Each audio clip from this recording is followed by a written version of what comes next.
Hello students, जैसा कि आप अपने स्क्रीन पर देख रहे हैं, इंग्लिश बोलना सीखें बिल्कुल शुरू से।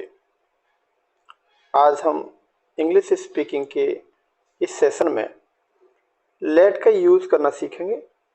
लेट का यूज़ करके किस प्रकार के सेंटेंस हम बोलें, जिन्हें स्पीकिंग में हम कैसे यूज़ करेंगे, तो पूरी डिटेल से हम जानेंगे आज लेट का यूज़। इससे पहले मैंने इंग्लिश स्पीकिंग के सेशन में 10 वीडियो अपलोड किए हुए हैं, जिसमें मैंने डिफरेंट ग्रामेटिकल पैटर्न्स के बारे में डिस्कशन किया है। उन ग्रामेटिकल पैटर्न के बेस पर हम डे टू डे लाइफ में यूज होने वाले सेंटेंस को कैसे स्पोकन लैंग्वेज में बोलें, कैसे अंग्रेजी में बोलें, मैंने बहुत अच्छे से डिस्कशन किया है। यदि आप पहली बार चैनल पर हैं और वो वीडियो आपने नहीं देखे हैं, तो मैं सलाह दूंगा कि आप उन वीडियोज़ को भी ज़रूर देखें। ये इंग्लिश स्पीकिंग का गारंटीड कोर्स है। इट मीन्स यदि आप पूरा कोर्स पहले वीडियो से लेकर के पूरे वीडियोस तक करते हैं, तो मैं आपको विश्वास दिलाता हूं कि आप भी बहुत अच्छे से बेअटक इंग्लिश बोल पाएंगे। Actually English is, I think, everyone's dream, so this is the right platform where you can let your dreams come true। आइए शुरू करते हैं आज का वीडियो और जानते हैं कि लेट का प्रयोग हम कैसे करेंगे। English speaking using the word let. Actually let का यूज आप केवल जानते हैं कि केवल इसका प्रयोग हम इम्परेटिव सेंटेंस में ही कर सकते हैं, लेकिन ये सच नहीं है। लेट एक वर्ड है, this is the word, this is the verb, एक वर्ब है। तो वर्ब का हम डिफरेंट टेंसेज में डिफरेंट टाइप सेंटेंस में यूज कर सकते हैं। सो इसी के बारे में आज हम डिस्कशन कर रहे हैं। So what actually let is, this is a verb use in different type of sentences. जैसा अभी अभी मैंने आपको बताया, डिफरेंट सेंटेंस में इसके यूज कैसे करेंगे। तो उससे पहले हमको ये जानना बहुत जरूरी है कि लेट की तीनों फॉर्म कैसी होती है, क्योंकि टेंस बोलने से पहले हमको वर्ब का अच्छा ज्ञान होना बहुत जरूरी है। हम जानेंगे इसकी सेकंड फॉर्म, फर्स्ट फॉर्म या थर्ड फॉर्म क्या होती है और इसकी हिंदी मीनिंग क्या होता है। तो this is the let, first form, the second form also let, and third form again the same spelling, the same pronunciation, that is let। तो let की तीनों form, first form, second form और third form एक ही होती हैं। मैं इसलिए बता रहा हूँ क्यों अभी जो मैं एक्सरसाइज कराने वाला हूँ उसमें प्रेजेंट टेंस, पास्ट टेंस और फ्यूचर टेंस तीनों के ही मैं एक इंटीग्रेटेड एक्सरसाइज को कराऊंगा, जिसमें आप जान पाएंगे कि लेट को डिफरेंट टेंस में बोले, first form, second form the same. Hindi meaning is that देना, देता, या कोई अनुमति देने की सेंस में इसका हिंदी अर्थ होता है। जैसे हम किसी को कोई काम करने की अनुमति दें। पूरा चीज हम डिटेल से जानते हैं। हिंदी मीनिंग जैसा कि मैंने अभी बताया था, देना या अनुमति देने के लिए इसका प्रयोग करते हैं। लेट एक वर्ब है, अगेन आई रिपीट। सो इसका यूज जब हम करेंगे तो इसका स्ट्रक्चर क्या होगा। किसी भी टेंस को जब हम करते हैं उसका एक स्ट्रक्चर होता है, that is fixed structure. This is subject, helping verb, let, object, उसके बाद फिर एक वर्ब आएगी और उसके बाद other words. Other word means आप एक सेकंड ऑब्जेक्ट भी कह सकते हैं या दूसरी चीजें भी आ सकती हैं। So this structure is somewhat different from other one. अभी तक सभी स्ट्रक्चर में हमने पैटर्न में देखा कि सब्जेक्ट, वर्ब और ऑब्जेक्ट होता है, लेकिन यहाँ सब्जेक्ट और वर्ब लेट के बाद एक ऑब्जेक्ट होगा, उसके बाद फिर एक वर्ब हो सकती है और फिर एक ऑब्जेक्ट हो सकता है। तो this is the very important. so you must focus your whole mind actually what structure let follows। तो let का यूज करते हुए, इस स्ट्रक्चर का फॉलो करते हुए सबसे पहले हम अफर्मेटिव सेंटेंस को जानेंगे। अफर्मेटिव सेंटेंस अगर होंगे तो फिर किस प्रकार के सेंटेंस होंगे। सो हम देखते हैं अफर्मेटिव सेंटेंस प्रेजेंट, पास्ट और उसके बाद फ्यूचर, तीनों ही सेंटेंस को हम एक साथ देखेंगे। सो this is, again I say, present, past, simple past और उसके बाद फ्यूचर। अभी इस स्लाइड में आपको दिखाई नहीं दे रहा, लेकिन जैसे मैं स्क्रॉल करूंगा तो फ्यूचर, सिंपल फ्यूचर भी आपको दिखाई देगा। तो सिंपल प्रेजेंट टेंस कैसा हो सकता है, जैसे हिंदी में हम देखेंगे, मैं रोहित को जाने देता हूं। अगर ये सेंटेंस हिंदी में है तो इंग्लिश में इसका ट्रांसलेशन क्या होगा? इंग्लिश में इसको हम करेंगे आई लेट रोहित गो। Very simple. तो लेट एक्चुअली वर्ब है, आप देखेंगे लेट वर्ब के बाद रोहित ऑब्जेक्ट है, फिर उसके बाद एक बार गो का यूज हुआ है। सो this is somewhat different structure. अभी हम सिंपल पास्ट में भी इसको देखें तो कैसे करेंगे। सिंपल पास्ट में इसका यूज करते हैं, मैंने रोहित को जाने दिया। अगर हम सिंपल पास्ट में इसका यूज करेंगे तो मैंने रोहित को जाने दिया, ये हिंदी में है, लेकिन इंग्लिश में इसको ट्रांसलेट करेंगे तो translation would be I let Rohit go. This is simple past tense. इसी प्रकार से हम सिंपल फ्यूचर को भी देखें कि ये सिंपल फ्यूचर में अगर टेंस होगा तो फिर किस प्रकार का हिंदी में और किस प्रकार के इंग्लिश में उसका यूज हुआ। This is simple future and this is simple past. तो सिंपल फ्यूचर में जब इसका यूज होगा तो हिंदी में लिखा होगा मैं रोहित को जाने दूंगा, लेकिन इंग्लिश में इसको अगर बोलना होगा, इंग्लिश ट्रांसलेशन करेंगे तो I shall let Rohit go. I shall let Rohit go. This is your simple future tense. इस प्रकार से मैं सभी टेंसों में इसका यूज नहीं करूंगा क्योंकि वीडियो बहुत बड़ा हो जाएगा, लेकिन simple present, simple past, simple future के तीनों सेंटेंस जैसे कि अफर्मेटिव, नेगेटिव और इंटरोगेटिव पर कुछ एक्सरसाइज आपको करके दिखाऊंगा, और इसी प्रकार से हम दूसरे भी टेंसों में इसका यूज करेंगे। और मैं सलाह देता हूं कि अभी मैं इसके बाद एक एक्सरसाइज कराऊंगा, उसको हमेशा रिपीट करेंगे और उसके बाद आप स्वयं भी डे टू डे लाइफ में यूज होने वाले सेंटेंस के साथ लेट वर्ब का यूज करके सेंटेंस जरूर क्रिएट करें, जरूर बनाएं। जैसा अभी मैंने बताया था कि इनका प्रयोग हम सिंपल पास्ट, सिंपल फ्यूचर और सिंपल प्रेजेंट, पास्ट और फ्यूचर के तीनों अफर्मेटिव, नेगेटिव और इंटरोगेटिव में हम डिस्कशन करेंगे। सो this is a negative sentence. So negative sentence कैसे बनते हैं उनके बारे में भी हम डिटेल से जानेंगे। सिंपल प्रेजेंट और सिंपल पास्ट का नेगेटिव सेंटेंस देखते हैं। लिखा है मैं रोहित को नहीं जाने देता हूं। दिस इज सिंपल पास्ट का negative, but English is I don't let Rohit go. Very simple. Simple past में यदि हम इसी को देखें तो राहुल ने मुझे नहीं पढ़ने दिया। This is negative one. अब इसी का हम इंग्लिश की बात करें तो इसकी इंग्लिश क्या होगी? This is Rahul didn't let me read. This is negative. So simple past और सिंपल फ्यूचर तीनों को अगर मिला के हम देखें तो दिस इज, कैसे करेंगे अगर फ्यूचर में इसी को बनाना हो, रवि उसे नहीं पढ़ने देगा। ये सिंपल फ्यूचर है। इंग्लिश में कैसे ट्रांसलेट करेंगे? Ravi will not let him read. तो this is negative simple future. इसी प्रकार से हम स्टेप बाय स्टेप और भी आगे देखते हैं।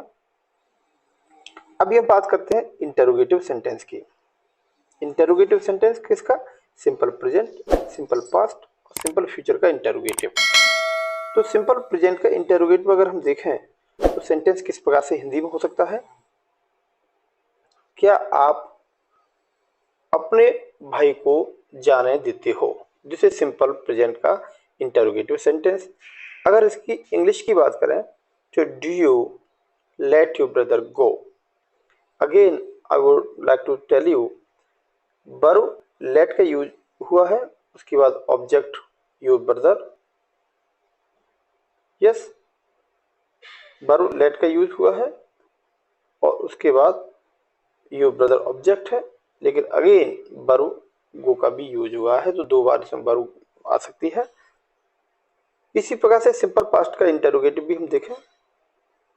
दिस इज सिंपल पास्ट, उसने तुम्हें क्यों नहीं बोलने दिया।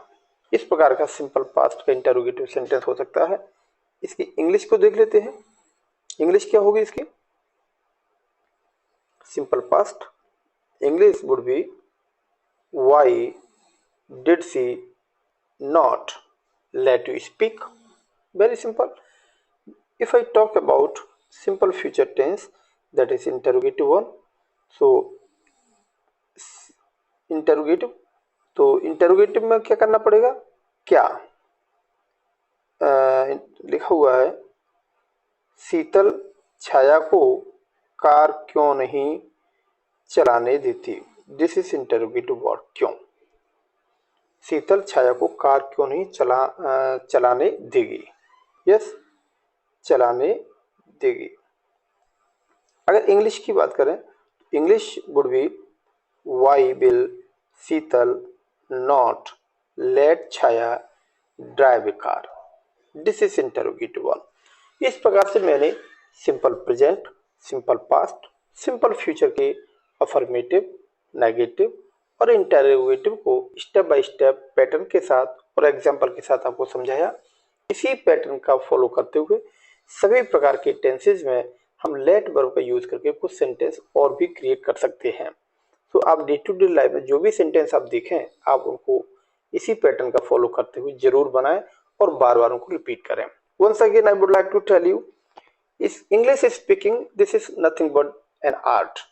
The more exercise you will do, no problem, you will find very easier to speak English. So exercise ही जितनी ज़्यादा आप करेंगे उतनी इजीली आप इंग्लिश बोलना सीखेंगे। आइए आगे कुछ और एक्सरसाइज को देखते हैं। विभिन्न तरीके के पैटर्न का यूज करते हुए मैंने अभी आपको विभिन्न प्रकार के सेंटेंस बताए। अभी उसी का फॉलो करते हुए सिंपल प्रेजेंट, सिंपल पास्ट और सिंपल फ्यूचर के कुछ सेंटेंस पर बेस्ड मैंने कुछ एक्सरसाइज बनाई है जो आपकी डेली रूटीन नहीं है, फ्रीक्वेंट सेंटेंस हैं जो आपके डे टू डे लाइफ में हम कहीं ना कहीं उनको बोलते हैं। सो मैं क्वेश्चन बोलूंगा, उसके बाद 2 आंसर होंगे, एक नेगेटिव एक अफर्मेटिव, जैसा कि इससे पहले की वीडियोज में मैं कराता रहा हूँ। एक्चुअली इंग्लिश स्पीकिंग में सबसे बड़ा जो इश्यू है, सबसे बड़ी जो प्रॉब्लम होती है वो क्वेश्चन फ्रेम करने में होती है। तो क्वेश्चन फ्रेम करने की स्किल अगर आप सीख जाएंगे तो आंसर देना बहुत सरल है। तो क्वेश्चन कैसे क्रिएट करते हैं, कैसे क्वेश्चन फ्रेम करते हैं, this is the skill you will have to learn from this video. आज के वीडियो में इसको आप जरूर देखेंगे कि लेट का प्रयोग करके हम क्वेश्चन कैसे पूछें और 2 उसके आंसर होंगे। तो you please repeat after me while I speak single word, single subject sentence. So very first you will know, this is the question, do you let him read the English newspaper? This is question. You answer maybe that is affirmative, yes, I let him read the English newspaper. This is affirmative answer. But if you talk about negative answer, no, I don't let him read the English newspaper. This is negative answer. Following this pattern, I would have some more questions. Second question, this says, did you let him go?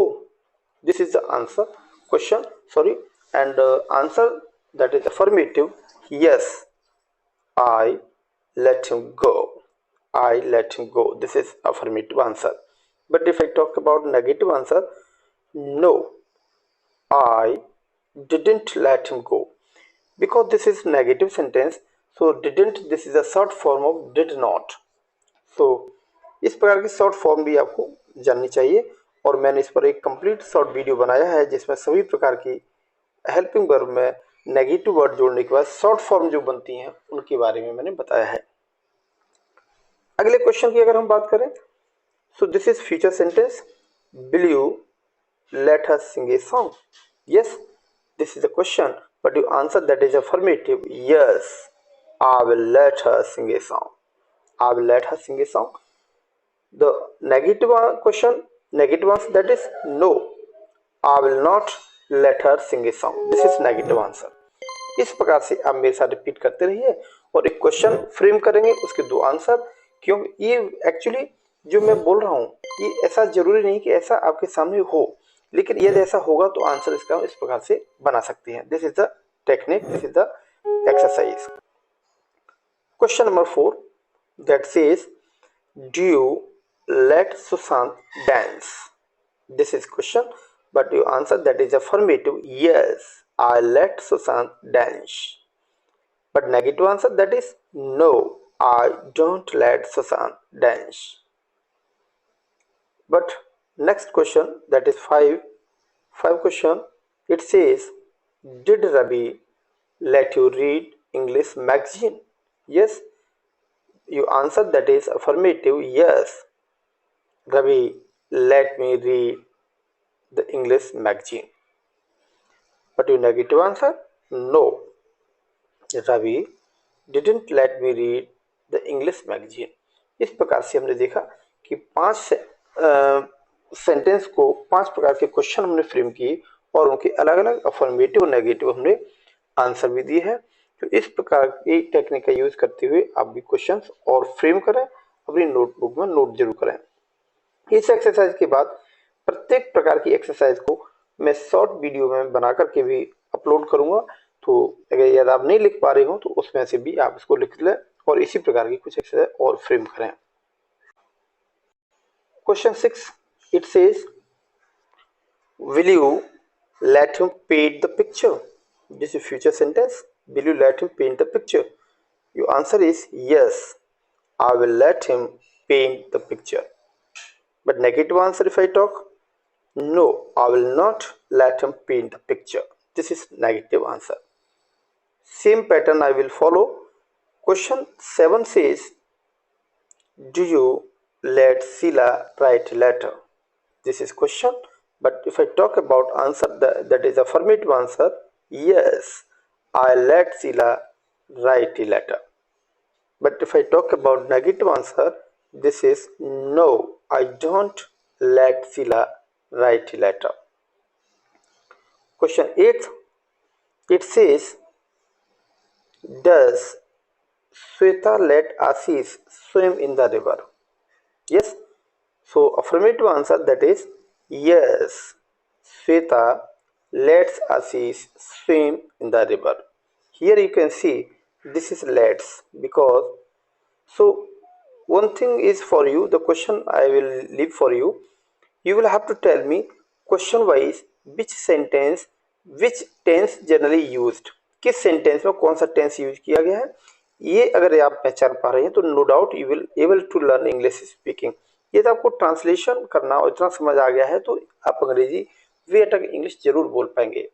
आप मुझे क्या बताएंगे कि ये सारे sentence को number डाल के आप बताएंगे किस सेंटेंस में किस प्रकार की टेंस का यूज किया गया है, मुझे कमेंट सेक्शन में जरूर बताएं। इसी का हम नेगेटिव आंसर देखें। It says no, Sweta doesn't let Ashish swim in the river. This is negative answer. Next question, this is 9th. I talk about, did Manish let Sona eat an apple? This is question, but its answer is that is affirmative. Yes, Manish let Sona eat an apple. But if I talk about negative answer, no, Manish didn't let Sona eat an apple. This is negative one. Next question, this is 10th one. Will you let me sit here? Yes, this is question, but you answer yes, I will let you sit here.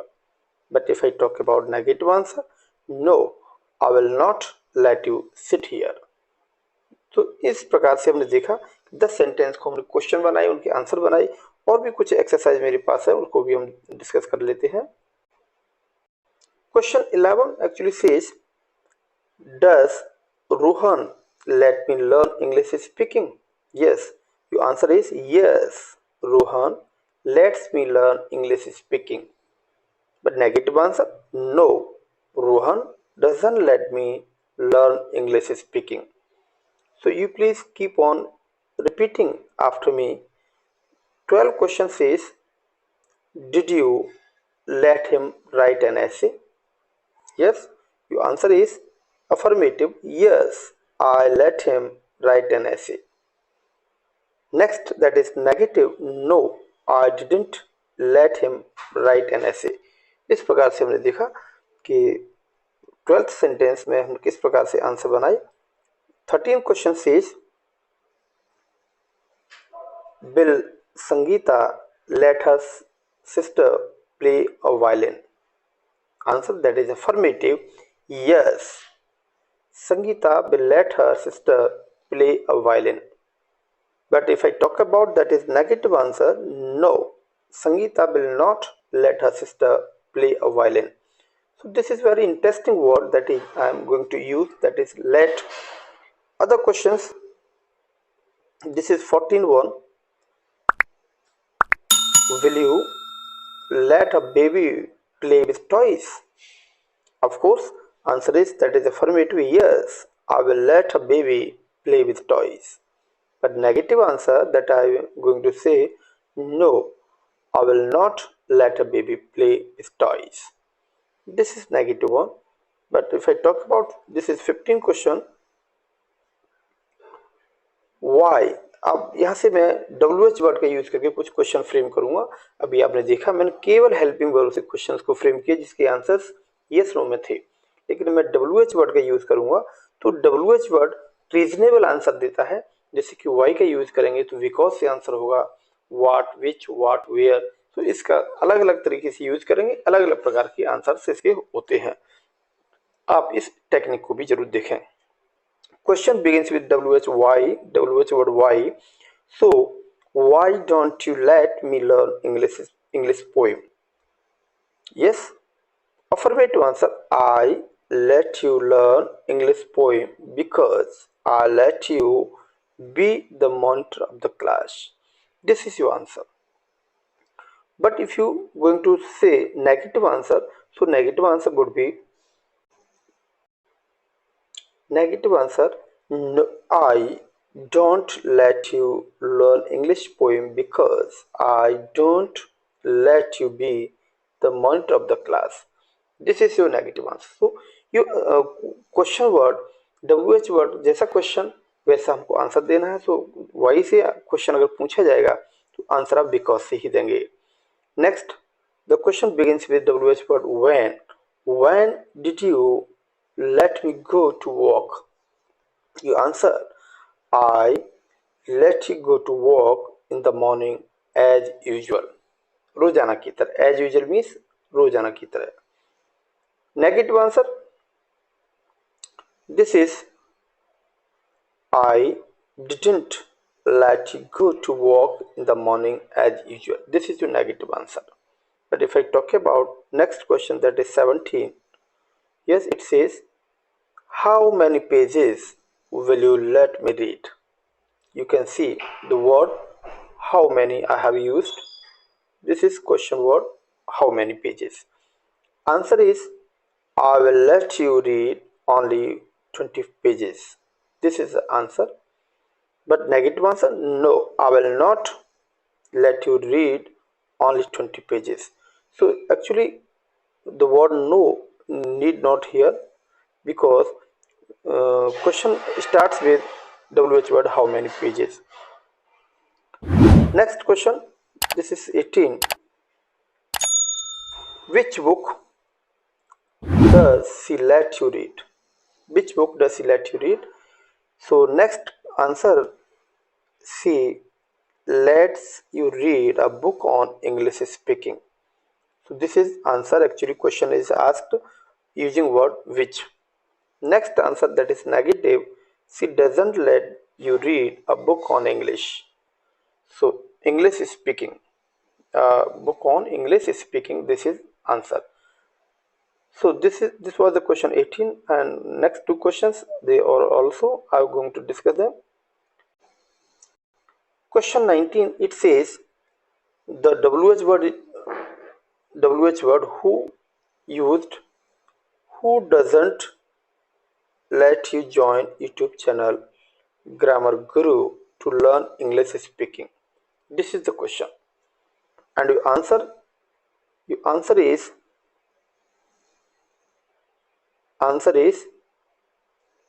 my friends. Don't let me join YouTube channel Grammar Guru to learn English speaking. This is the answer of a question that begins with WH word who. Next answer, that is negative. My friends, let me join YouTube channel Grammar Guru to learn English speaking. This is affirmative one. इससे पहले वाला answer that was negative. So question 20th, it says, where will you let them go? You can see here, this is WH word where I have used. Okay, so answer, it may be, I'll let them go to park. This is your answer.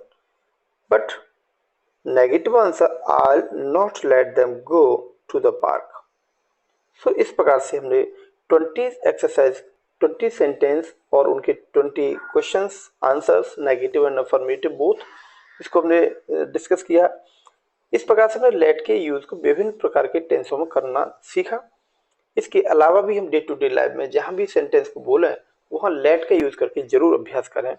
ज़्यादा अभ्यास करेंगे तो निश्चित ही आप सफल होंगे और English बोलना जो कि आपका सपना है वो जरूर साकार होगा. So you keep on making some exercise. आज का वीडियो आपके लिए बहुत ही इंफॉर्मेटिव रहा होगा. यदि आपको लगता है कि इससे आपको इंग्लिश सीखने में कुछ फ़ायदा हो सकता है, कुछ इससे आपको हेल्प हो सकती है, तो please do share and subscribe my channel. Hit the icon button. So the next video information you may get very soon. आप अपने फ्रेंड्स में भी इसको शेयर करें, चैनल को सब्सक्राइब करें, बेल आइकन को प्रेस करें ताकि आपको नई वीडियो की इंफॉर्मेशन सबसे पहले मिले. तो stay motivated. Thank you for watching.